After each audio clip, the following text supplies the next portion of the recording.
Test.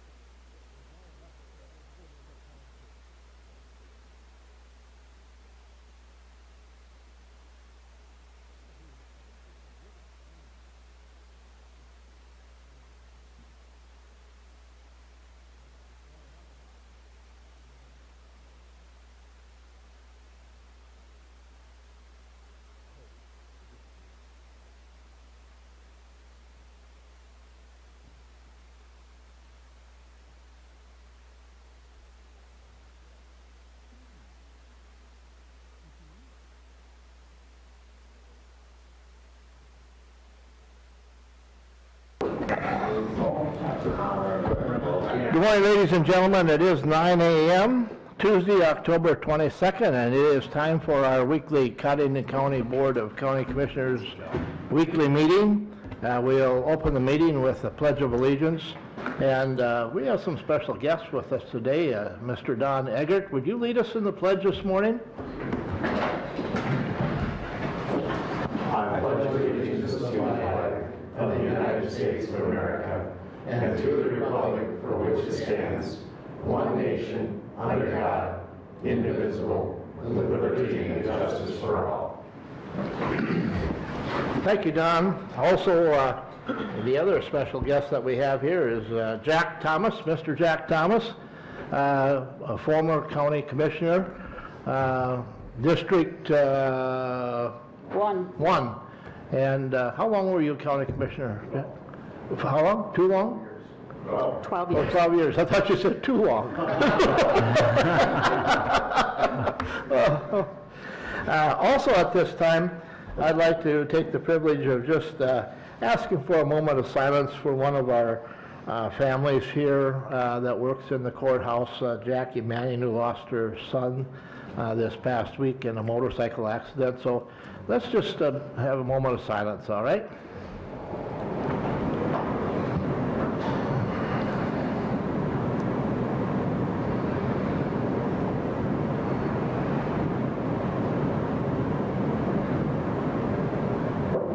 Thank you. And they can be assured that their family will be in our thoughts and prayers as we go ahead. One of those tragedies, very unfortunate. Okay, some housekeeping chores.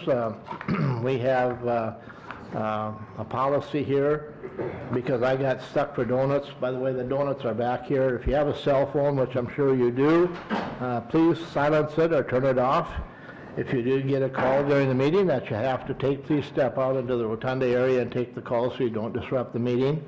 Also, this meeting is being streamed live, so if you approach the board or part of the meeting in any way, you will be on live stream. Just give you a heads up so you know that's happening.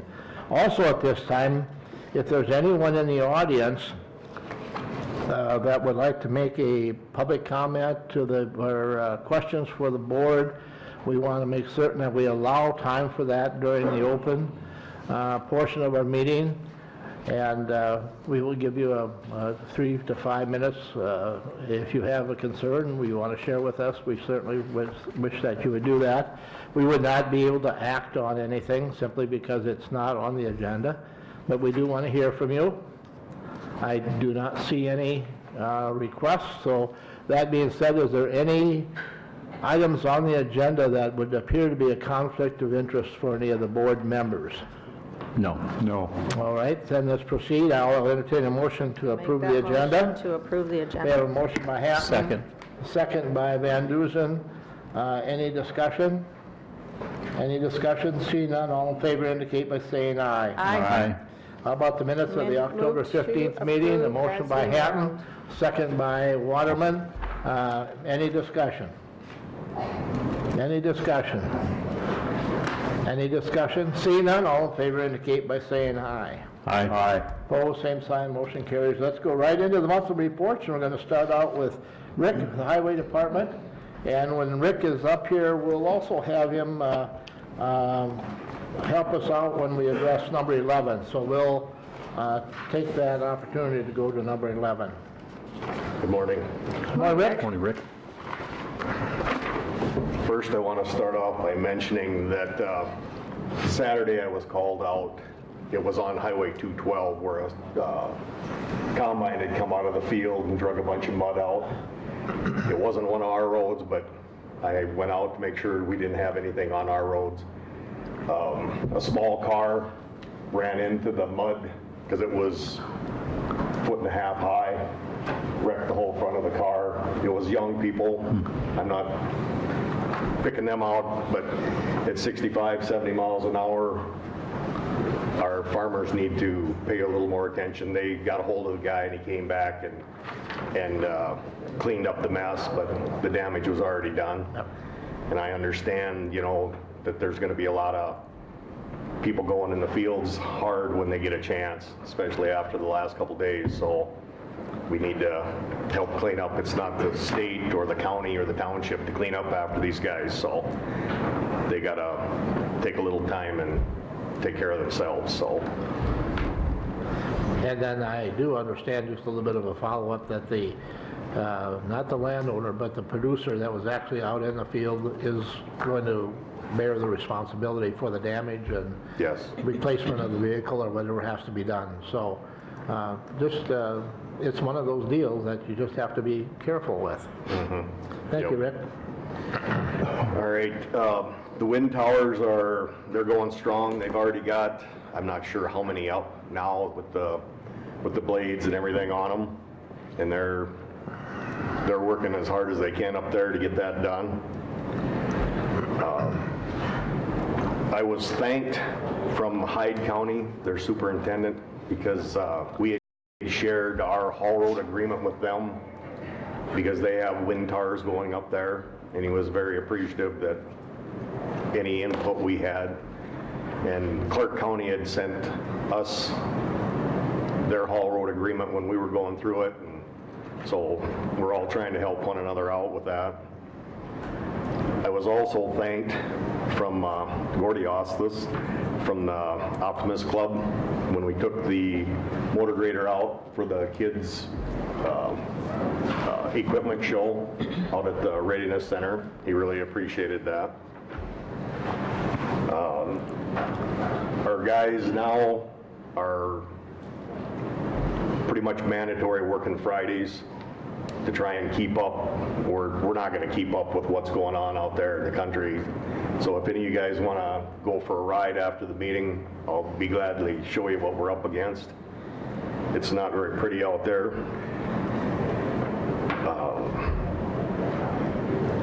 On 8-2, which is 168th Street, we've raised that out of the water approximately 2 to 2.5 feet.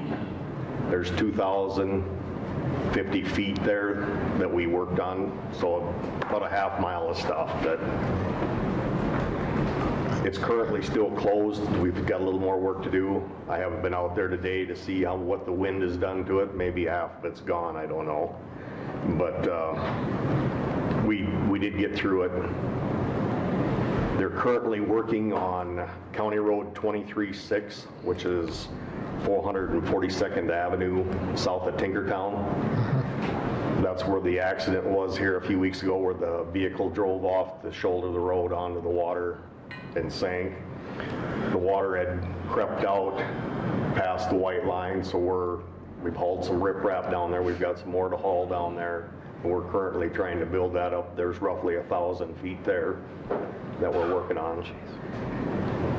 We can work on that, being the weather's kind of cruddy, so we aren't running on gravel roads, ripping that up. But as soon as it dries, we're going to move to 10-1, and we've got about 1,000 feet there. Remind me, where's that?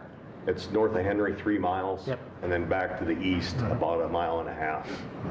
That spot has gotten larger since we did the first initial push with Jim. That's grown a couple hundred feet. It's gotten a little deeper on the road, so You can launch a boat there now. you can pretty much launch that anywhere. Yeah.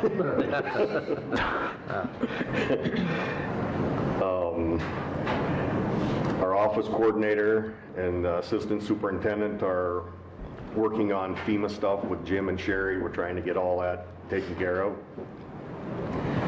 We had one of our mower tractors, we had to have that taken in. It needed a new injector pump. We got that back, so we're trying to mow where we can and not get stuck. A lot of the ditches have a lot of water, and there won't be a lot of stuff that we normally mow will not get mowed because we just can't get there. A few of the first passes or two, they hit water mowing, so you can't get very far off the road. Friday night, there was a semi went off the road, which would be on our County Road 81A, which is 6 miles north of Henry and back to the west a half mile. Looks like he just drove right off the road and tipped over. We had to go out there Monday with riprap and secure the road back up. So you want to stay, I don't know what happened, you know, if he dozed off, looked at his phone, whatever, but you can't get close to the shoulders on any of these roads because they're soft. Our striping was completed the 9th of October, so that's all done and taken care of. That's pretty much whatever I have now, so. All right, you have any questions for Rick? Just for information, Rick, that 2,050 feet that you said the worker you built up, it's not quite open yet. Are you going to make that a one-way, and that's just for people's information, or will that be a two-way traffic? It should be two-way traffic, depending on, like I said, how much gets eaten out from the wind, you know, because we've got it fairly wide right now, but that was 2,550 feet. So 550. Yep. Let's just hope it stays out of the water. Yes. All right, with there's no other questions, let's jump down then to item number 11 on the agenda, action to cancel a notice to bidders for riprap, and you might want to explain why we should do that, Rick? I'm not exactly sure if we need to cancel it. What I sent, I've already pulled the ads, yeah, based that's on our fine. And we- conversation. Yep, and we may have to redo it. I need to talk to Becky some more, because Okay, what I have for notice to bidders, I don't know if it's enough in what I had to have people bid correctly. Enough information. Yes, enough information, yes. So Becky's my next stop to see, so we can let it go. We can run another ad. but we need to cancel this one. Okay, all right. This one is incorrect. Okay, yeah. Yeah, we do need to cancel this one. But I need to find out for sure. Right. Because I had solicited bids over the phone from people that had the riprap, and it was more than what I could legally buy for the project. Without bidding? Yep. So, Yeah, we need to cancel the original Okay. notice. Okay. I'll make a motion to do that. All right, we have a motion by Second. Gable, second by Van Duzen. Any more discussion? Any more discussion? What is the dollar amount on that before it has to? Is it 25 or 50,000? 50 now. So before they go to bid, 50,000. yeah, it's 50. That's a 50,000. recent. and it's way over that, so. Yeah. Okay. All right, so we have a motion on the floor. Is there any more discussion? Seeing none, all in favor indicate by saying aye. Aye. Opposed, same sign, motion carries. All right, is there a need to postpone this item until a later date then? That's the only thing on the agenda for now, so Yeah. we can't take Yeah. action on anything Yeah, else. no. Yeah, because it'll have to go until the 5th to redo anything, because next week there's no Right, meeting, so. And I'll have more okay, information to make sure, so we can start over and okay, go from there. good. Is that something that you were hoping to get done yet this fall, or just have on hand, or? I was hoping to get it done, but now with the mistake, it's gonna get pushed back, so, and it'll depend a lot on the weather. Some of that they can do even after it's froze, because there's a little shaping on the shoulder. Most of it'll be straight up and down thanks to the wind. So, but they'll have to break a little ice to replace the riprap, so weather permitting. weather permitting, yes. Yep. Okay. Any other questions for Rick? Well, we got him here. All right, go ahead. Thank you. Thanks, Rick. Thanks, Rick.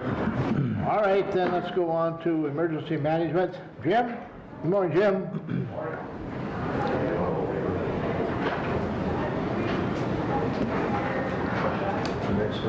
Okay. Good morning. Good morning. Jim? I've got a few things this morning for you. And also, while you're up here, we're going to take item number 7, which is the sandbag. Sure. Yeah. Yep, I got that at the bottom of the list here. Emergency management, we're in the process of doing a cyber security survey. And this is for the State Office of Homeland Security. And we're asking our IT people to assist us with this cybersecurity survey. This is necessary for all people that, or not all people, but all government agencies that apply for Homeland Security grant funds. It's a requirement for 2020 that we have this cybersecurity survey completed before we can make an application for any grant funds through Homeland Security. So that's in the process. Sherry and I, we continue to work with FEMA along with Cindy and the County Highway Department on the FEMA requirements for the disaster declaration from the spring. We're also working on a disaster declaration that we've talked about for that period in September where we received considerable damage to roads in the county. And that's an ongoing thing. On September 24th, I told you in September that we were having a meeting with the officials about river gauge levels, and we did have that meeting. It was a productive meeting. At the meeting, you know, we had people from the city, the county, the National Weather Service, the Army Corps of Engineers, and the U.S. Geological Survey, just talking about the river gauges.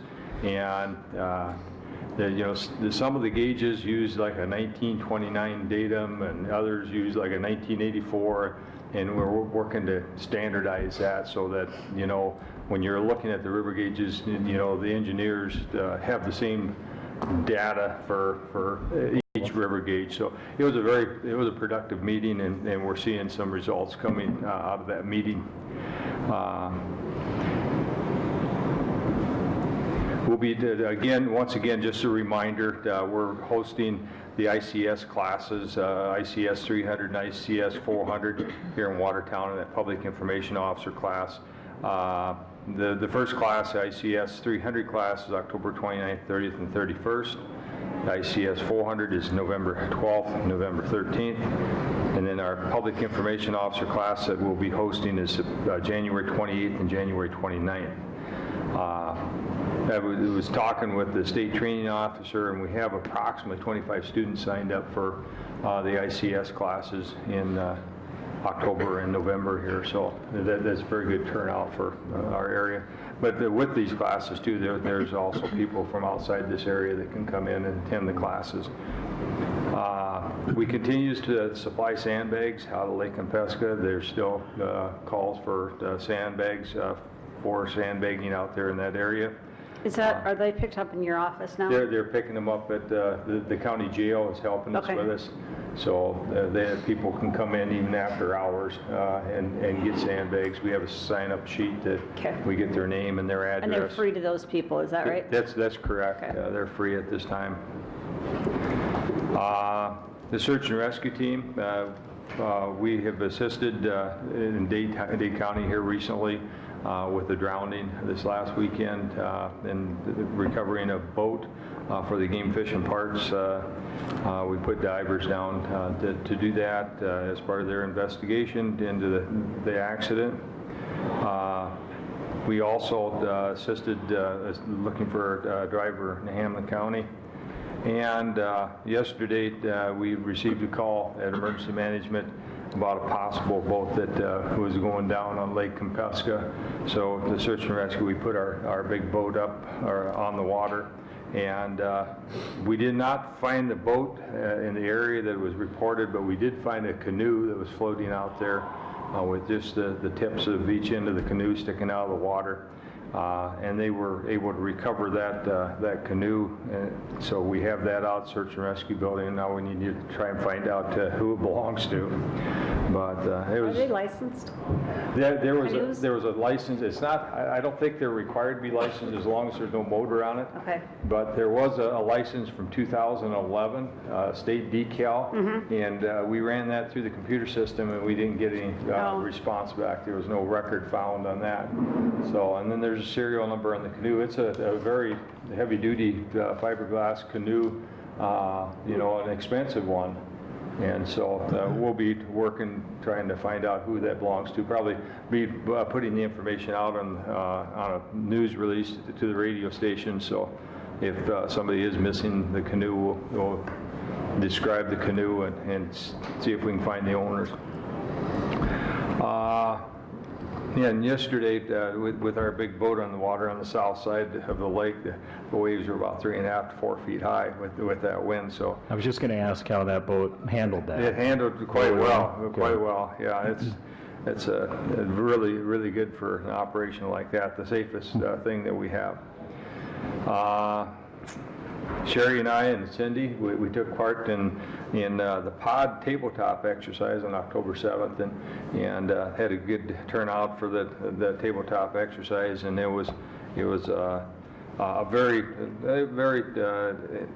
informational exercise where I think we all learned something out of it. Our next LEPC meeting is scheduled for November 12th for those individuals that attend the LEPC meetings, and again that will be on November 12th. I will be attending, and I gave Cindy a travel request form for the South Dakota State Safety Conference on November 20th and 21st, and that'll be you'll have to look at the travel request next week. And then the last thing, like you said, Myron, the request to purchase sandbags. You bet. Let's go on down to number 11 then, and the item is action to approve the purchase of sandbags, and so fill us in on that, Jim. Well, this fall, when they had flooding down at Lake County needed sandbags, so they contacted us. They received 30,000 sandbags from us, and they were going to bring them back, but then they decided they wanted to keep them, so we sent them an invoice for the cost of the sandbags, exactly what it cost us to replace those sandbags, which is 15 cents per bag. In this case, it was like $4,500, and we did receive a check from Lake County for that amount, so I'd like to have permission to purchase the 30,000 sandbags from the vendor that we work with on the state contract price to replace the 30,000 sandbags that were sent down to Lake I'll County. make a motion to Okay, we have a approve. motion by Van Duzen, a second by Gable. Any discussion? We will get those at the same cost as what we did before, is that correct? This will be at 2 cents per bag higher, because the last ones that we purchased 50,000, Oh. and there was a break when you go that better rate at 50,000 than the 30,000. Okay. How many sandbags do we have on hand now, Jim? When we get these 30,000 back, we'll have approximately 120,000 sandbags. What is the lifespan on those? If they're dry? If So they're dry, they last a long time in the bundles. The problem with the sandbags, they're designed when they get wet and they also get sunlight on them, they start to break down and decompose. And so when they're dry and kept inside, we haven't had any problems with keeping them for years. Good. And we don't like to see this, but everybody's talking about next spring. Would it be more pertinent to order 50,000 of them and save the 2 cents a bag? I really think that 120,000 is sufficient, Commissioner. Due to the fact that we get the sandbags off a state contract bid that the state has with a company in North Dakota, and the 50,000 that we ordered before, It was just a couple of days after we ordered them, they were here. So, you know, if we run into problems next spring, there's no doubt in my mind that we can readily get more sandbags. It won't take only a very short time. All right, good question, though. Any more discussion? We have a motion and a second on the floor. Is there any more discussion? Any more discussion? See none, all in favor indicate by saying aye. Aye. Opposed, same sign, motion carries. Go ahead, Jim, get them ordered. Okay, Thanks, thank you Jim. very much. That's all I have unless there's any question. Thanks to the search and rescue team for their work. They've been busy. It was a little wet and cold out there. I guess. And miserable. Jim isn't a short timer yet, because he's going to be with us until the end of January, but at our next meeting is when we will be discussing the replacement for Jim. So that'd be in November. All right. All right. Thanks, Thank you, Jim. Thank you very much. Thanks for all your work. All right, the sheriff, Brad. Good morning, Brad. Morning. How's it going today? It's good. How are you doing? Not too bad. Just when I see Brad, the first thing it reminds me of is people, when you're out driving, the deer are just thick. There's a lot of deer out there. In fact, I ran into the highway patrolman having supper. I think it was Saturday night, and I think one of them had just clipped one. So, We're coming into deer season, deer accident season, I should say, as well. And our deer accidents are starting to climb already. And so, yes, be vigilant and when you're out there driving. So, we'll get started with the monthly balance sheet there. The bank balance end of September was $9,046.06. If you jump down, we collected $16 in copy fees, collected $8,165.56 in sheriff's fees, and $275 in warrant fees, for a grand total of $8,456.56. Lee's got the next report there pulled up on the big screen. So for September of 19, the sheriff's office responded to 610 cases and calls, 14 accidents, 74 warrants were served, 219 civil papers were served, and 7,590 transport miles. So That's a lot of miles. we did. Creeping up. That was 23 transports and 30 people. Wow. Definitely a lot of running in September there. One of those was to include a trip to Tennessee and back to pick somebody up. So definitely a lot of running. Jump down to the middle there for some jail activity.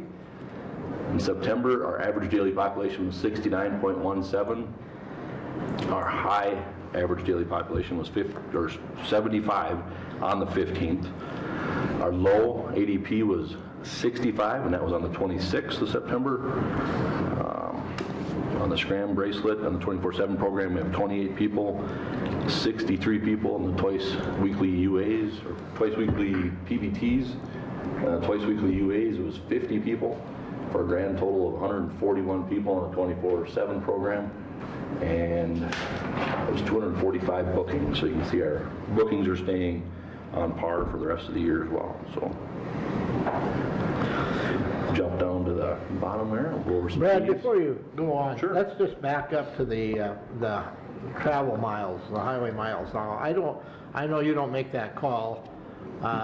It's a state's attorney, judges, who makes that call when it's necessary to go after a prisoner in Tennessee? And I guess what I'm asking is that, what did we bring them back for? Was it a felony? Was it a very serious, or was it a bring them back for a misdemeanor? And was it worthwhile? That sounds probably kind of crude, but you understand. Yep. That's a lot of time and a lot of miles. It's a lot of money. I think that trip was around $3,000 to run down to Tennessee. That was with lodging, finding a place for that inmate to stay when we're traveling back, labor, transport miles, vehicle wear and tear and everything. That decision is made by the state's attorney, at the direction of the state's attorney, that we go down there and pick this person up. For this one, it was a low-grade felony that we did go down there and pick that person up for. If I remember correctly, I think it was ingesting controlled substance when we went down there for this run. So, yeah, it's a direction of the state's attorney is, and like I say, the sheriff is directed by state law to do the transports for the county at the direction of the state's attorney. Brad, there could be other reasons to bring that person back, so it's not just maybe the warrant. It could be that perhaps there's other charges pending or something on that person too, maybe? There could be. I mean, not in this case perhaps, but I'm just saying that there's probably aggravating circumstances in terms of why they would want to bring that person back here as well, so. I like to try to keep that policy of a victim, like violence against somebody, an assault or something like that, or a theft or something on the lines of that. That's a good reason to maybe go pick that person up. Yeah. Is it possible sometimes to use fly them back? I mean, as far as saving time, and have you ever done that before? I've looked into that a little bit. There are some counties that do that depending on whereabouts that inmate is located. There's some issues and some things you have to deal with there as well. Let's say you get halfway here and there and that inmate has an issue or a problem on the plane, and then you're stuck in the middle of the U.S. somewhere waiting for a ride and hoping law enforcement will come and pick that inmate up for you. It can be hard to get a good price too that soon, Yeah. unless you buy it 6 weeks out, and that's kind of hard to plan. Yeah. Maybe they could put them in luggage or something like that, or freight.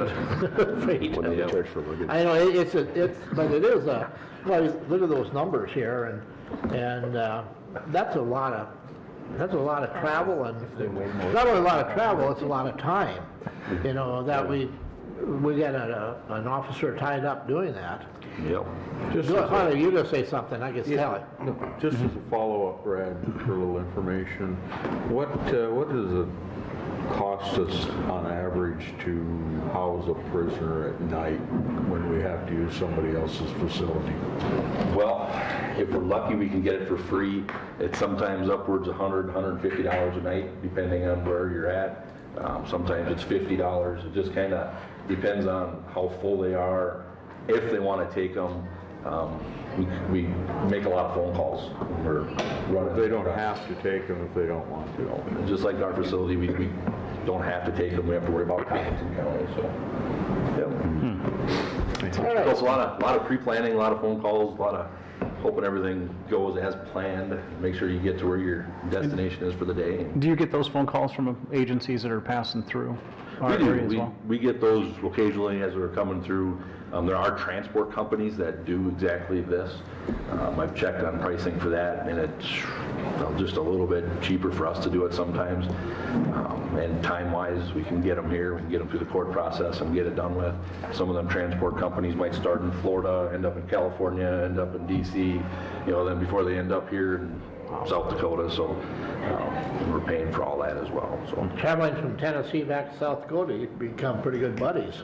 Get to know each other pretty Get well. to know each other really well. Yeah. So. All right, well, thank you. Appreciate that information. Go ahead, next one, next All right. part. We'll jump down to some of the fees collected. In September, for out-of-county contracts, we collected $19,879.08. Work release fees, we collected $6,930. 24/7 fees, some of the, we collected was at $6,693, and scram fees we collected $3,609. So. Out of those out-of-county contracts, I see in the last 3 months, it's been pretty well averaging about $20,000. How many prisoners do we have from out of county? Yesterday when I looked, we had 11, if I remember correctly. We had 11. Do you see that number? I've been looking at the figures here. There must be a slight increase. Over the last 4 or 5 months, it has been just a couple more inmates, more than normal. We've normal about 8 to 10% out of county contracts. I'm going to say we're probably around 14% recently, somewhere around there. So, yeah. That average daily population of 69, bumping 70 again, that's right, getting back up there again, isn't it? Yeah, we've been staying around that 70, 71, 72 area for the last month and a half, somewhere in there. Last couple months here. Yeah, you look through July, I guess it was 75, so low 70s. We've been kind of averaging, staying around that. So All right. Look Any for other that number to questions go for up Brad? for the rest of the year probably, huh? What's that? That number, that average daily population number will continue to climb probably through the rest of the year before it begins to go down again. If history repeats itself, it would probably start climbing here after Christmas, beginning of the year, so. Commissioner Gable? Yeah, I'm wondering if we could hit number 13, Mr. Chairman, because that's kind of, the sheriff and I have been talking a lot. All right, about that sure. Any more questions for Brad before we jump down to 13? Brad, you have anything else? I got just one more quick thing here. All right. Helmsley Charitable Trust actually got a hold of us, and they have, I sent a couple guys to some training, and they're giving out AEDs for agencies, and so I got a couple guys that went to that, to train the trainer to get AEDs, and we bought some last year, and we're going to repurpose some of those for the jail and throughout the county here in the sheriff's office. So all our vehicles and squads and our transport vehicles should have AEDs in them by the time we get these, so it's a good thing. That's a good thing. Alice training, I've sent a deputy to Alice training. It's an active shooter response type of a training. I plan on getting with, I talked to Cindy briefly about it yesterday, but I'd like to set up a couple trainings in the courthouse for all the courthouse staff on how to respond in the event of something like that. So we'll be shooting out some dates and some times of when we do a training, probably do something in the commission chambers here when we're not in a meeting, and then I'll have that deputy go to each individual office and kind of talk with them of their area where they work, so. Shooting out some Good. dates, no pun intended, right? Shooting out some dates, there you go. That training is invaluable. Yeah. I'm an Alice instructor myself, and that's very valuable for, especially in a courthouse and school setting. Get you stuff. thinking outside the box a little bit, so, in the event of something like that. Glad to see you doing You gonna that. get a 45 for Cindy then? Is that- Well, there you go. Yeah. I don't know if Cindy wants to carry a 45. My purse is already heavy. So, All right. our dorm one remodel, we took out the ceiling and we did some security lights in there. That's complete, and our concrete guy, I think you guys approved last week, should be coming hopefully the end of this week or beginning of next week here, pending the weather, replace those 2 cement slabs at the jail and sheriff's office there. That was out front, right? Yep, Sidewalk? Right in front of the sheriff's office lobby door. There's a 6x8 pad there that is getting some pretty bad pock marks in it. There's actually a pretty good crater in there where people have been tripping. And then there's another one outside the jail entrance, jail employee entrance, which was got about 2-inch lip. It's been heaved up, and it's also got some craters in there as well. So Contract Harley to fix that for you. there you go. You're looking for anybody there. Any other Free comments? labor. Any other questions, comments for Brad? Go ahead, Troy. No, I just need to talk with Brad after we're done. Okay, let's go to number 13 then, all right? On the agenda, discussion of possible action to apply for selection as a pretrial justice research site.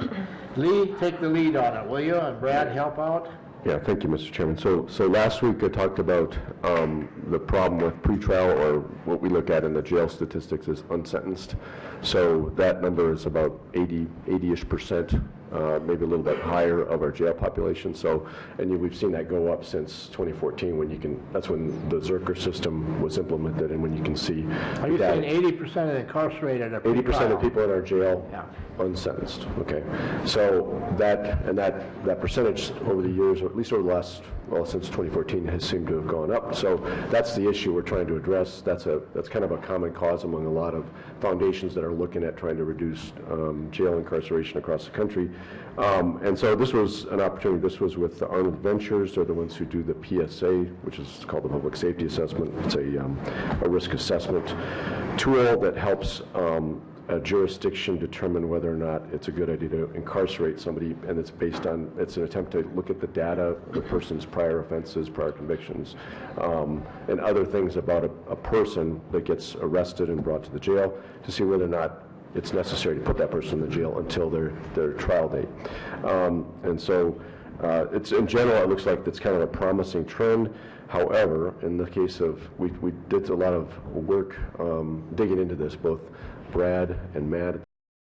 I've been talking to all of us have been talking to different people in Minnehaha and Pennington counties, as well as the third Judicial Circuit about this. And so right now, this this risk assessment tool is being, I guess, field tested, for lack of a better term, in Minnehaha and Pennington. And there's some promising things about it. Definitely some promising things about it, but there is a workload demand because filling out these PSAs does take some personnel. So those two counties had a different grant to pay for some people that they had to hire to do that. This is not a grant, it's a research opportunity to be a research partner, so it wouldn't come with that kind of money. So Brad and I have been talking a little bit about, maybe a year down the road we might hire kind of a case manager, pre-trial type person that might be the right fit to do something like this. But at this point, this might be for us jumping the gun just a little bit. So we're kind of thinking we might wait on this one and look for the next opportunity, because we don't want to be kind of caught off guard and just be spinning our wheels. Have you had a chance to visit with the circuit judges?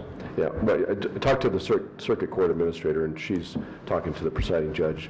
Their attitude is, it looks, just like I said, looks promising in those two counties, but concerned about the jail. It's particular extra labor and work on the jail staff. So they're concerned. It's good that the court's concerned about the county and the costs that they might cause a county if they push a particular initiative. So that's kind of, if you look at how they did the JDAI, the Juvenile Detention Alternative Initiative, that came with a risk assessment instrument, and it did put a little bit of burden on the jails. You're dealing with a much smaller group of people, however, because the juvenile population is much lower than the adult population. And the other thing that UJS provided is a state-level consultant that helps, gives you that assistance and holds your hand. So that's very helpful. And we got some grant money to hire the person at the Boys and Girls Club as well. So we don't have that kind of thing going into this one. This is kind of casting a wide net across the country to see which counties might be interested. But we have made some good contacts as a result of this, so I think there might be something that we can, I'm hoping, so I'm going to be working on that one. And the people that, the Arnold Ventures, the people that do the PSA, they've been, they're really good to talk to. We'll be continuing to pursue that, but I think for this particular thing, we probably just would want to hold off. So. Okay, Jeff, are you on board with what Gables said? Like I say, after all the research we've been doing, I think it's probably best to hold off. My past experiences with grants, if you apply and you were to get it and you tell them that you want to just hold off, it looks bad for the next time you want to apply it. So I think that's a good opportunity just to hold off for now. All right, so then we'll just consider item number 15 as information. Yeah, and so I appreciate that work, because I know Sheriff and Matt had to make some phone calls and spend a couple hours dealing with this and then talking to me. So thank you for that. All right. Maybe because like if this would have been awarded to us, we would have been required to provide data for this project, and so that's why then we would have had to hire someone. So maybe I think it was probably the real issue. I think I know where you're going. That's part of it. That's one of the things. So we don't really have a data professional. We're able to figure it out. We've done a lot. We made a lot of progress by just kind of working together with Matt and Christy, and thanks to being able to figure out the Zerker program, the data person in Pennington County helped us out a little bit. And so we're kind of doing some of that on our own, but the level for this grant, that's part of it. The bigger picture, or the bigger issue, was putting together the risk assessments, and so putting together the PSAs. And this is one thing, as a non-law enforcement, non-lawyer person, I wasn't really quite aware of the level of need, but you have to reach into the federal global database, it's called the III, and that's essentially a manual process. And so you can't automate that, even though we could automate pulling in, say, the jail data, our local jail data, and even the state level court data, which is what they're doing in Minnehaha and Pennington. There's still a process that's somewhat manual to get the rest of it in. And so I didn't really appreciate that until the sheriff started explaining it, and the Matt as well. purpose for that is that information is really extremely locked down. It's audited information, Right. and that's why there's a manual request to go out and get that information, because it is tracked. So. So maybe All right. it's something we want to look at if you're thinking about a data person. contacting Pennington and Minnehaha about which grants they were able to, Yeah, I know which grants they were, but they were, yeah, to staff. So for the minutes, can you summarize in a couple of sentences why we're not pursuing do this? you want me to send it to you? So Yeah, I think the best way to, the Brad, best could way you to do it. summarize? Brad, could you We summarize paid it? by the inch when I publish the minutes. Brad could summarize. We'll let Brad do the summarize. It's labor intensive at the time. We're still going to do a little more homework on it. It's something that we can look at in the future. There you go. Okay. See? Yeah, I think it's. Thank you, Lee. Yeah. All right, any other questions for Brad?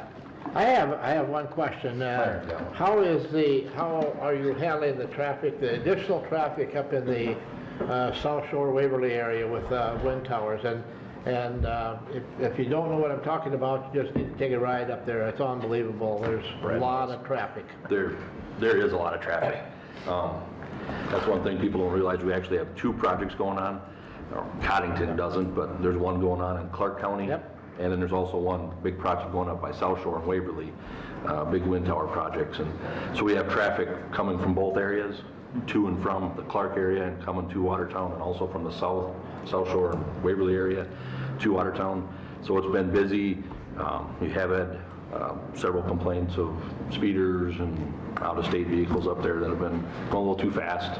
So we've had deputies out there working a little more than normal, both in the Florence, Wallace area, and also in the South Shore Waverly area, trying to slow traffic down. The Highway Patrol has been out there assisting as well with their commercial vehicles, and also the weight limits and all the stuff that goes along with that as well. But so far, you're handling it all right. It's okay. Yep, we're maintaining it. We're working, like I say, the South Shore and the Clark heads of the project have been really good to work with. We've been sharing information back and forth. If there's issues, we let them know. They share it at a safety meeting, which slows them down for a day, and then we kind of go back to it again. But it has been working. Good communication with both project managers and Good. All right. The media's also been running that Yeah. request for people to slow Good. down. Brad's been on the radio station. Yes. so. Thank you. All right. All right. Anything else for Brad before he takes off? All right. Back to work. I'm going to put this on the, right here. Jack Cinch. Okay, sure. Okay. You bet. Fine. Can you relate to that? Jack, are you taking off? Well, thank you for joining us. Gotta get back over and do the newspapers. Yeah.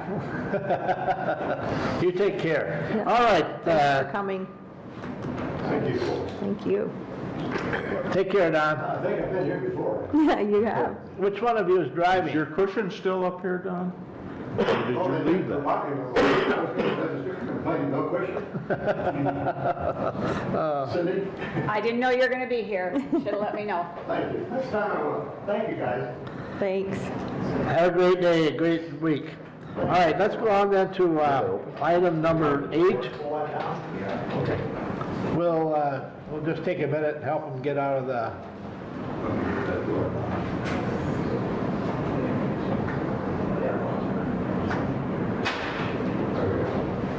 Thank you all very much. You bet.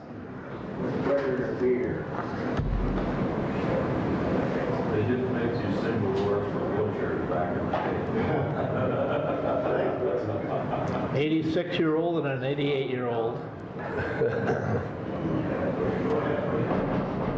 It's a lot of years of experience there. All right, let's go on with item number 8, and this is an action to proceed with previously discussed Rhino Dry Rinsing Damp Project.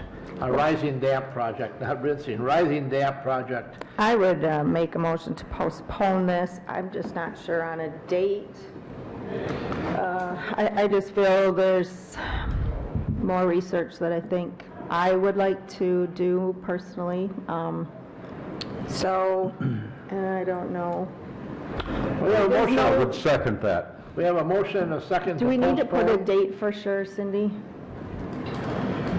I don't know, what does your Robert's Rules of Order say? Yeah, I think we kind of Postpone do. it until a later date. Was there can just postpone a it. bid that came in with this project that expired after a certain No. date? Or was that bid good for into next year? I don't think there's a date on there, but I have to. No, because they were willing to let us pay for it in 2020, so it was $15,000, but I don't know. How much was that figure again, Cindy? 15,000. 15,000. Right in the middle. 14.6 it says on here, we just rounded it up to 15,000. All right, is there any more discussion? Oh, why don't we got to set a date, December 3rd, first Tuesday in December. If you think, so I think the thing that you're maybe concerned about, Commissioner Hanna, would be if you can, there's no other things that might cause moisture in basements, basically. Is it grade or whatever it might be? So do we need to have, I mean, if that gives you enough time to have somebody do a quick walk around or Assessment of something? it, Yeah, a and- quick yeah, walk and around or then something. There's just other questions, I guess, and I just, how many other surrounding courthouses, in our district are looking at this, and what's their thoughts? And, I don't want to be the first one to jump into something that we, Well, to add a little bit to that, Lee, you mentioned you looked into the fact that with the state historical division, and I forget what their thoughts or if they tried any of that on. Basically, as far as the technology goes, what I learned was that it's fairly new, particularly on this continent. So we'd be probably among a handful of local jurisdictions to do this. I believe Grant County did it. I'm not absolutely certain on that, but I think they already have theirs installed. There's a county or two in Minnesota. So this is fairly new in North America. So that's as far as the technology. As far as what they're trying to deal with, rising damp, the State Historical Society, that is a well-known problem. So that's, there's rising damp, and then which is, I guess, the moisture that gets into masonry, regardless of grade of property, say a flooded basement or something like that. This isn't the kind of thing that's going to flood a basement. It's the kind of thing that's going to degrade, masonry work. That's the difference. So the State Historical Society gave me some documentation from the National Park Service saying, yeah, this is a real thing, as they're not making that part up. So the question is, I think, whether or not, how much of a threat that is to the courthouse, and then whether or not this device looks like it deals with it. And so they presented their case that they said, they're vendors, but they presented their case that said it deals with it. So. Nothing And else on the agenda. one thing, it is guaranteed for the life of the building, so, that's one thing to think about too. But yeah, we do need to take apart, understand that we're not dealing with a flooded basement here, we're dealing no, with it's about the rising So we'll damp. postpone it till December 3rd. December, is that okay? It's part of the- Yeah, that's part what of I the said, motion. December Okay, 3rd. December 3rd, yeah. I All don't right. think there's a big rush, so, yeah. We need to repeat the motion. I would ask to postpone this action discussion until December 3rd on the Reno Drive project, I rising would damp. second that. Okay, any more discussion now? Any more discussion? Seeing none, all in favor indicate by saying aye. Aye. Opposed, same sign, it is postponed. Let's go on to number 9 then, action to approve the welfare's appointment to the National Association of Human Service Board of Directors. Lee, you've probably followed up on this more closer than I, for sure, maybe others. Comment? No, well, I think I saw the same email that you did. I'd make a motion to do this, to make this approval. But other than Sarah's email, I haven't really. I'll second the motion. We have a motion and a second.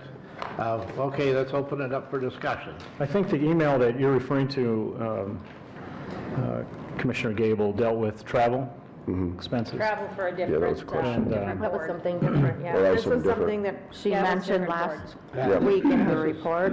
Oh, okay. Yeah, She noted I'm in mixing her the two up monthly then. report last week that she was invited to sit on this board. Right. What is the cost going to be, additional cost for us for travel? That's undetermined. she's already at this budgeted for time. it, she said. I remember she Well, said that. budget right? is fine, but my question is, how much is the travel going to be? I don't think she knows at this point. Yeah, I'm not sure if she would be required to go to more than just the Ledge and the NACO conference. I'm not sure if there's any other Those are the travel. ones she mentioned. Which are already The- budgeted for. Which the NACO conference, She's been yes. going to those, I guess, but I think, yeah, what was the board she was on before, I guess? I'm not really sure there on was a that either. committee, I think, within, I want to say it was like a health, it was a Yeah, health. maybe it was a healthcare health related. steering, Yeah. something like that, Yeah, it health was steering committee, committee. Yeah, the way I understood it is that would be the travel requirements involved in this would be handled by what she's already budgeted for, which would be the NACO Ledge, and I'm guessing they try to kind of hold this event probably at the same time. So, All right, any more discussion? Any more discussion? Any more discussion? Seeing none, all in favor indicate by saying aye. Aye. Opposed, same sign. No, Motion carries. Sorry, what, was there two notes?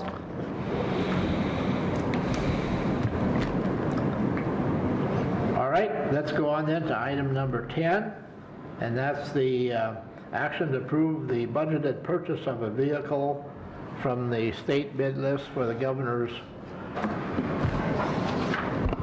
building, and that information is in your packet, and that's a vehicle that was requested by Milo, and where is this vehicle going to be used at? It's for government buildings. Is there any particular place that it's going to be designated to, or? yeah, and then is there some other vehicle going to be moved somewhere else, or what? In Milo's budget proposal for 2020, he indicated this vehicle would be staying at the courthouse, and the current vehicle that's at the courthouse would go to the Ag Building. The Ag Building truck would be going to Memorial Park, and the Memorial Park 2003 Chevy with a snowplow would be retired. All right. The information is in front of you, and this is right off the state bid. I'll entertain a motion. What is the cost of the total? $30,589 is the base bid, and this is for a 3/4 ton truck with a 4x4 short box. I have a question on the specs here. I'm seeing a spray-on bed liner, and then I'm seeing a drop-in bed liner. Those are What's the diff- options that he has not indicated that he is going to, I don't have any indication that he's going with anything other than the base bid of $30,589. Well, so the options are, Those are all options that are Okay. listed, yeah. What we're looking at right now is the $30,589 at And the the bottom of the delivery page. date is 120 to 150 days, and I think that's why he's making the request at this time. so it'd be into With the next year. switching around of this vehicle, or vehicles, What'd you say? with the switching around of the vehicles, this one going to the courthouse, one going here, one going there, will the vehicle that be out at Memorial Park have a snowplow on it? He has also budgeted for a snowplow, or a snow blade for this truck. So if there is any type of, there may be a blade on the Ag Building truck that's going to the park, but I can't answer that right now. Well, my question is, why do we need a blade on a truck out at the Memorial Park when the Memorial Park is closed in the wintertime, other than for one person coming to work? I mean, I have to make it to work, I have to provide my means of transportation at my cost. I would Does he just, plow the road into the park? That I can't answer. Okay. If this vehicle is only going to be used for Milo to get out and I suppose I would be against it. that's a good point, Commissioner Wireman. On the other hand, I suppose for fire protection, we would need to keep the road, they probably need to keep that driveway open so a fire truck could get in there if there was a fire. Fire, ambulance. In one of the buildings, that's my best guess, my best answer that I can give you. what is the ages of these vehicles? Do you know, Cindy, like, what is the age of the Memorial Park? I haven't nobody's given me that information. We do have an insurance policy to cover those things though, Mr. Johnson. Cover, oh, if it burns? If it burns, just like my house or your house. Well, but we don't, I don't even have a motion yet. I'm going to make a motion to approve this request. We have a I think motion it's in his by budget. Commissioner Van Dusen to approve. Is there a second to that motion? I'll second it. Now, a second by Commissioner Gable. Now we should be doing the discussion. So, actually, we do not know, well, we did have the one year, the model of the one, didn't we? No. Well, yeah, yes, the 2003 Chevy with snowplow will be retired at Memorial Park. I assume that means it'll be saved for a future surplus sale. The one at the courthouse, we just purchased that within the last year or Probably two, 3 or right? 4 years, yeah. It's not that old.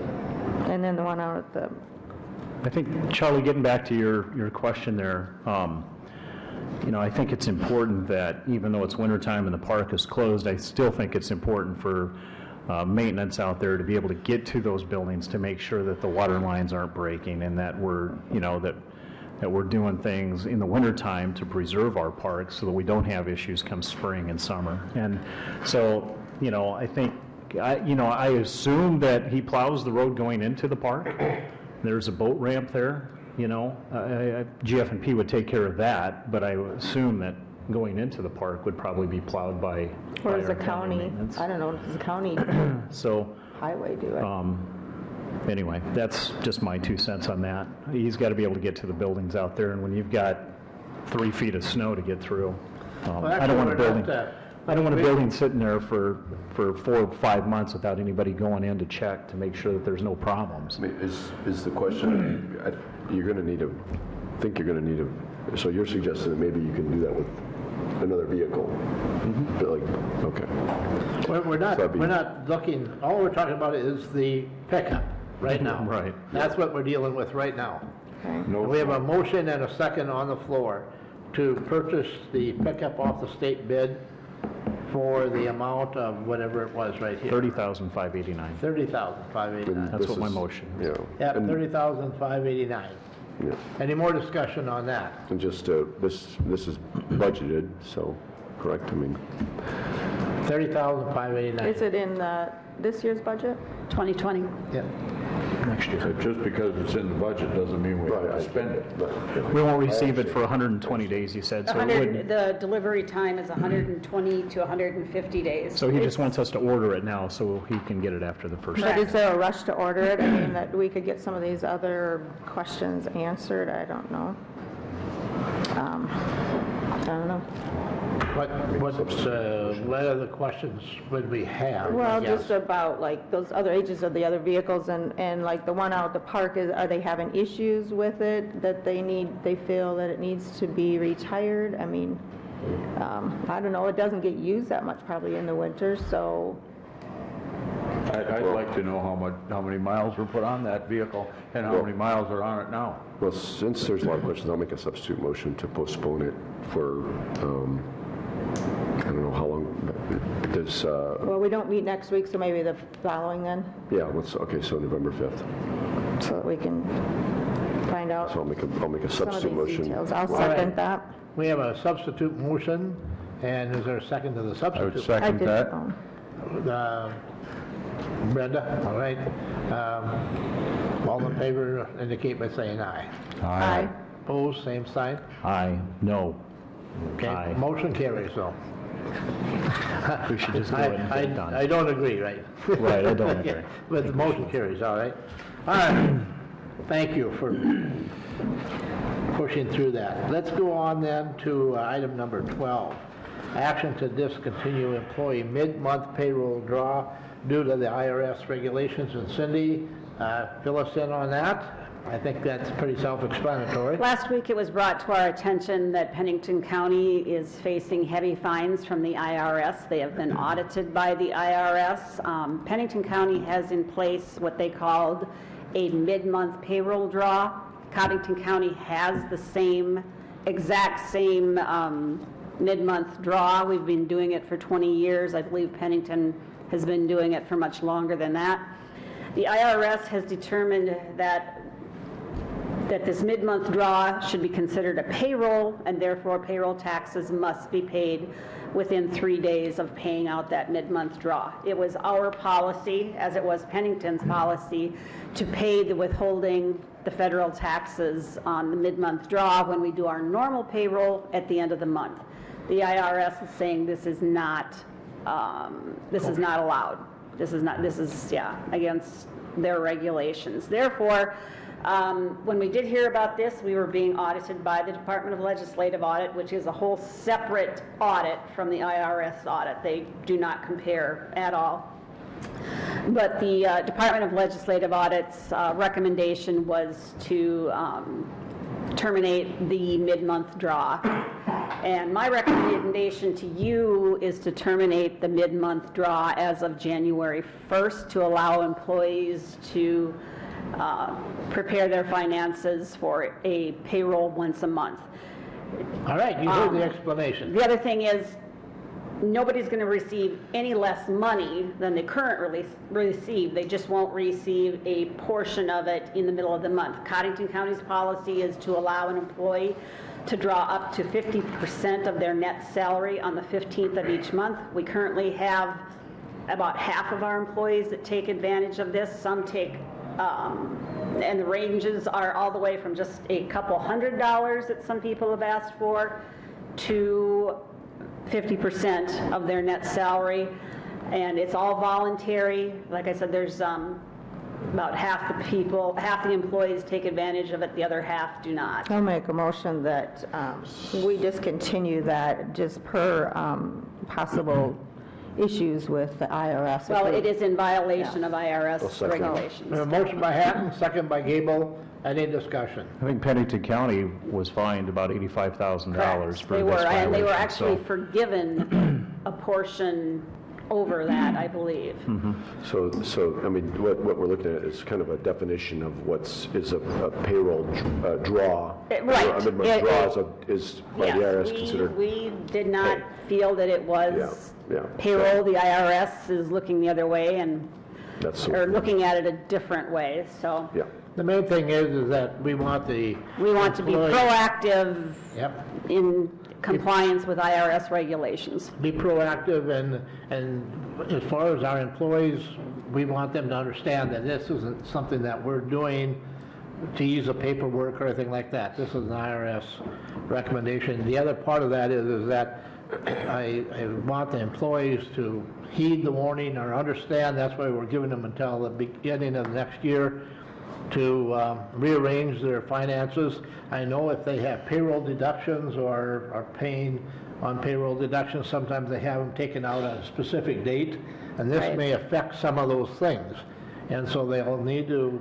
One other note of interest is that Cottington County's policy for payroll in December has always been to pay on the Tuesday before Christmas, which leaves employees with a very long stretch between their December payroll and their January payroll. That may be something that we also need to look at. Is there a reason why? And this policy was in place, has been in place for over 40 years to do payroll on the Tuesday before Christmas. So not doing anything this Our year, normal policy is the last Tuesday of each month. right?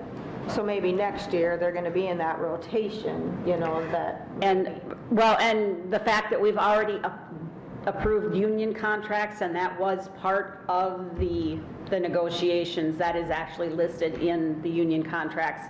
When you renegotiate contracts for 2021, you may want to have your negotiator address that, and you may need to change that. Okay, good. Commissioner Waterman. In your talkings with other county auditors, do they have that same Christmas policy that we have? For payroll? Yes. Not that I'm aware of, no. And, or is there a possibility that I don't know, how much of a stretch would it be that this would be in violation, paying before Christmas, of the IRS policy of a mid-month draw? It's not in violation, because when we do the December payroll, we Do the do IRS. pay the federal taxes in a timely manner according to the IRS. I believe it's 3 days that they give us. So we're not in violation of anything, but it just does put a burden on the employee who gets, I mean, sometimes that payroll check can be as early as the 18th or 19th of December, depending on when Christmas falls. And That's a long time. it's a long stretch if the last Tuesday in January is our normal payday. So, but like I said, because of the union contracts, I don't believe you can address that for 2020. It would have to be addressed for 2021. I would ask that the auditor keep her ear to the news waves, and if there is some new software that's available, that we would be able to do this at a later date, that we would come back and visit it again. And that could happen, but it probably won't.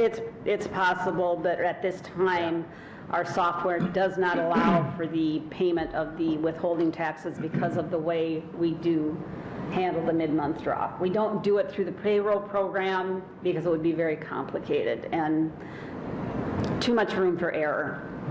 Okay, good discussion. Anything else?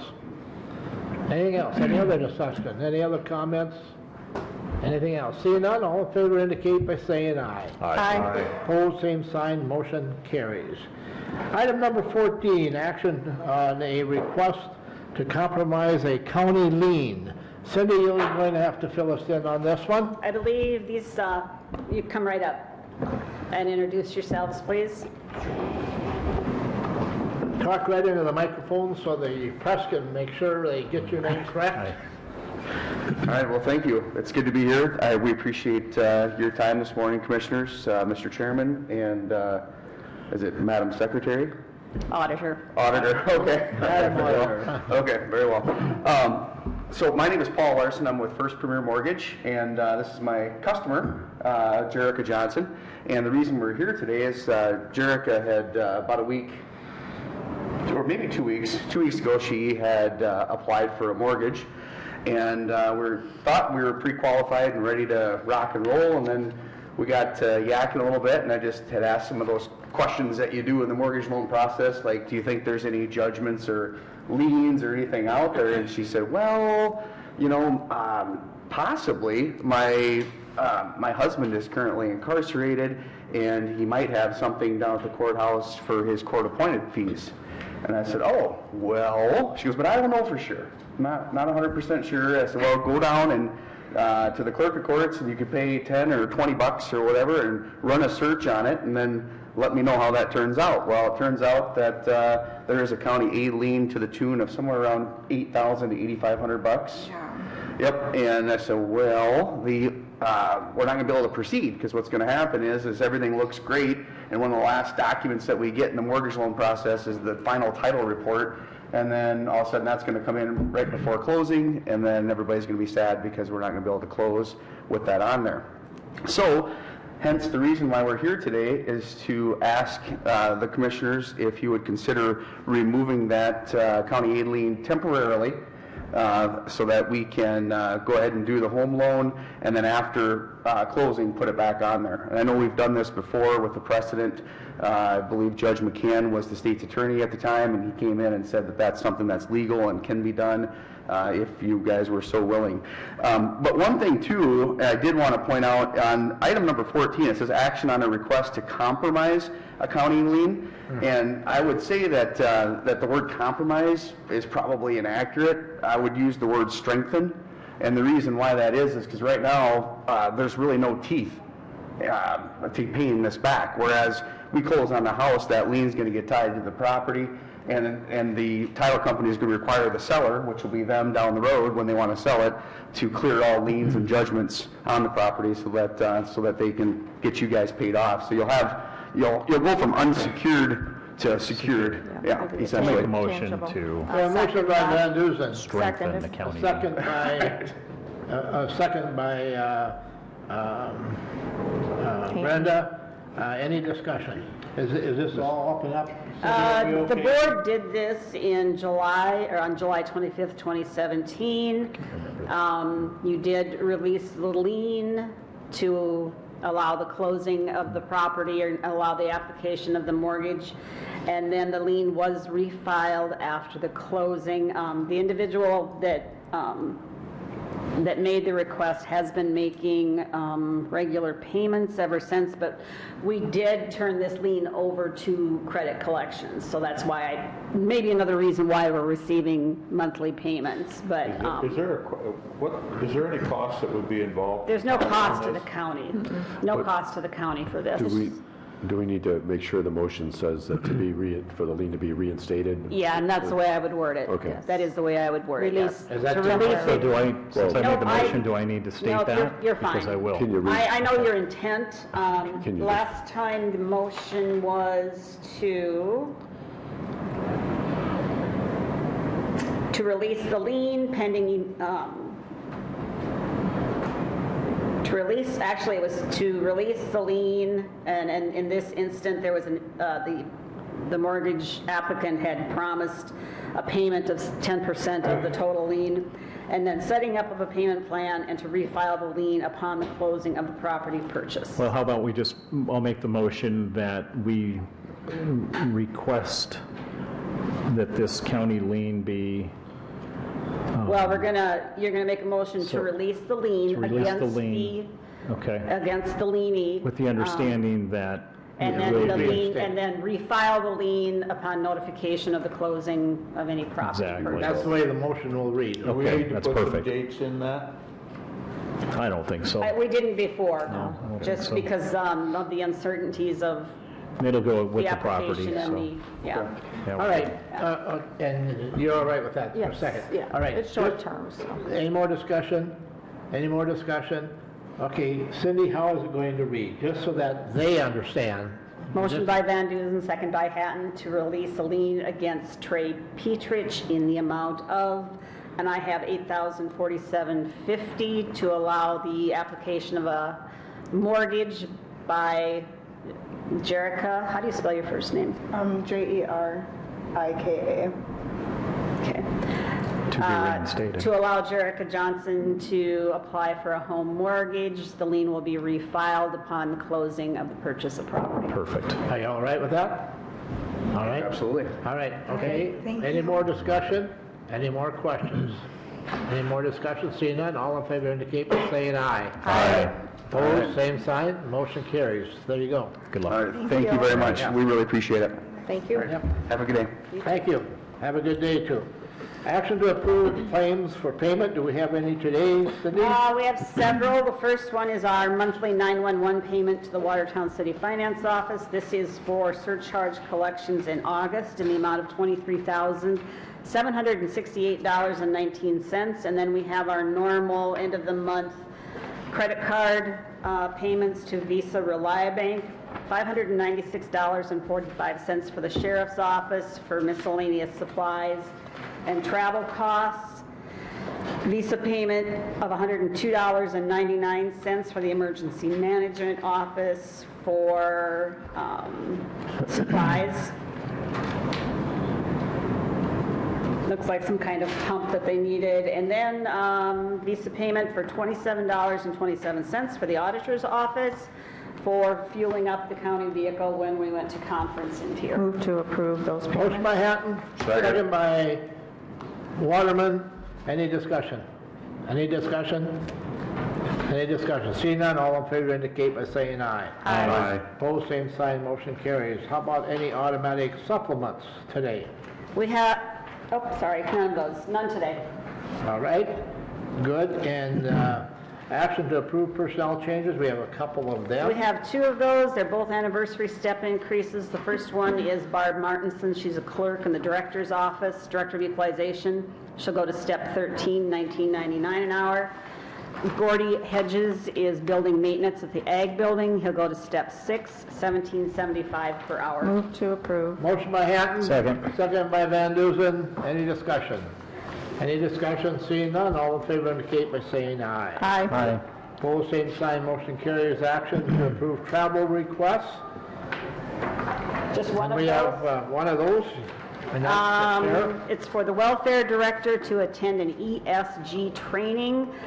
South Dakota Housing Development Authority is requesting the welfare director's attendance. The meeting is in Pierre. It is one-day travel out and back. And her plan is to ride with Beacon Center staff.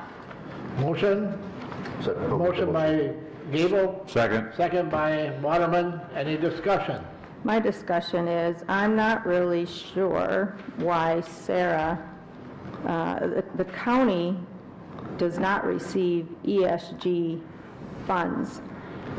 We are not a recipient of that. The Beacon Center, of course, would be. ICAP is. So I'm not really sure why she would be required to attend this training, because I know that she's doing something with the Beacon Center, but I'm not really sure, and that's something that I think also needs to be talked over. If she's doing it on county time, if she's doing it on personal time, but then she would use county funding to pay for her meals if this is something that she's doing for the Beacon Center. So I would not be in favor of this, because I really don't feel it should fall on the county to cover those costs. Plus, she would be out of the office, and we only have a under part-time person in there the way it is. So I guess I would not be in favor of this. Any more discussion? Any more discussion? Seeing none, all in favor indicate by saying aye. Aye. Aye. Opposed, same sign. No? Motion carries. All right, let's go on. Public notice, possible quorum at, and commission's president, well, that's October 21st, that's come and gone. Sioux Valley Commission District Meeting on November 21st in Huron. I will try to attend. Is it anyone else? Well, no, I don't even have the agenda yet, Oh. and actually, after I look at this, I'm not so sure that it's the 21st, Yeah. I believe it may be the 20th. It's going to be a Wednesday. Or the it might be the 13th. It has to be the 21st. No, not the 13th. I put it in the book already. Yeah, I had it there, but it may be on the I have 13th. the 20th written down. Yeah, I did 20th would too. be good. There's an ICAP meeting one of those days Yes. in there. And When so is that? that's on the 20th. All right, then it's And the so I think 21st. it's, Nope, they went, I know they went, I checked with Susie. they went to a Thursday instead. Yes, I checked with Susie because there were other conflicts for the 13th that would not work. Just a second, I don't know if I have that email. I actually had it on here, and I had it on the 13th originally. Yeah, They were when it was debating about the That's when it was two dates. supposed to be held, but I'm almost positive that it's been changed to Look the at Susie's too. 21st. And I will check and verify, but like I said, I haven't even gotten an agenda yet, so that's Yeah. just our notice of public meetings that we're required to. Yep, and we've never been to here. That'd be a first time. No, That's Middle be- County is new to our district, and this will be the first time that they have hosted, so. Yeah, but so there's no action to be, these are just our public notices that are posted. Yep, that's right. All right, how about old business? We have any old business to handle today? Mr. Chairman, Yeah, just go ahead. we rescheduled the CCJAC meeting that was postponed due to weather on October 10th to September 7th, I'm sorry, November 7th. What am I saying? That would be kind of hard to do. So November 7th at 6:10 PM at LATI. At what time? 6:10 All right, PM, yep. LATI. And then you recall that we did a tour for some German exchange students about a month ago, and I just want to let folks know I got a nice thank you note from the school teacher, but just to note the jail was very helpful. Judges Spears and Means were very helpful, and Cindy, our auditor, gave some really, I thought it was a really good tour for those students. So they definitely got in touch with what an American county does as a result of that. Particularly the voting machine demonstration was pretty cool because that machine is made in Germany. So anyway, got a big thank you. So Good. I did attend the Conservation District banquet last night up in Webster. First time I've been able to do that since our planning and zoning meeting was moved to the morning instead of evening, so that was interesting, a nice event to attend. I actually even won a $20 gift certificate as a door prize to purchase a tree or perennials or something next can't put it spring. towards the jail. Well, you want to plant some trees then. And also went to and attended the annual Watertown Development Company meeting last, was it Thursday? Anyway, that was a nice event. It always is. And Chris isn't here, which Troy can add on to it, but I guess I would like to thank him for all of his efforts in promoting Watertown, helping existing businesses, and trying to bring new ones to our community. So if you want to tag on to that, that's fine. Yeah. I sit on the Watertown Development Company Board of Directors as a liaison between the county and the Watertown Development Company. And as Commissioner Hanton said, we had the opportunity to attend their annual meeting. It was held out at the Redland gazebo, if you will. I don't know what's the name of that place, the Redland, whatever. Pavilion. But pavilion, and it was a good time hosted by the development company. Chris and his team have announced that they have made their $3.5 million in pledges for their capital campaign goal for the year, and they value their partnership with Cottington County, and he made that very clear. It's good to know. Over 88 businesses have invested in the Watertown Development Company, and it was announced late last week that they had won an award for International Economic Development Council, the Bronze Award presented to the staff at this year's IEDC annual conference in Indianapolis for their Grow Watertown Capital Campaign brochure, and that really sets a benchmark for other cities our size and around the country. And so congratulations to Chris, Tracy, and Michelle on their work, and they continue to do good things. There was another a media release that came out this morning from the WDC on the fact that they're going to be doing another project with the Palace apartment building. That's going to be coming down, and they're going to be rebuilding a new building there in place of that for 1 and 2 bedroom apartments, along with a parking ramp there. So that's going to change the look of downtown. So anyway, to make my long story shorter, congratulations to the Watertown Development Company on their work. They're doing a fine job, and we value our partnership with them as well.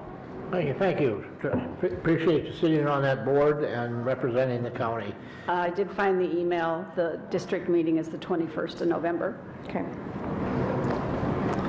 All right.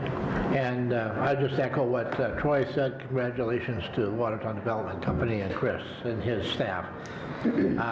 Any other old business? The only other old business I have is, if you recall, my cell phone went off during executive session, and donuts are right behind me.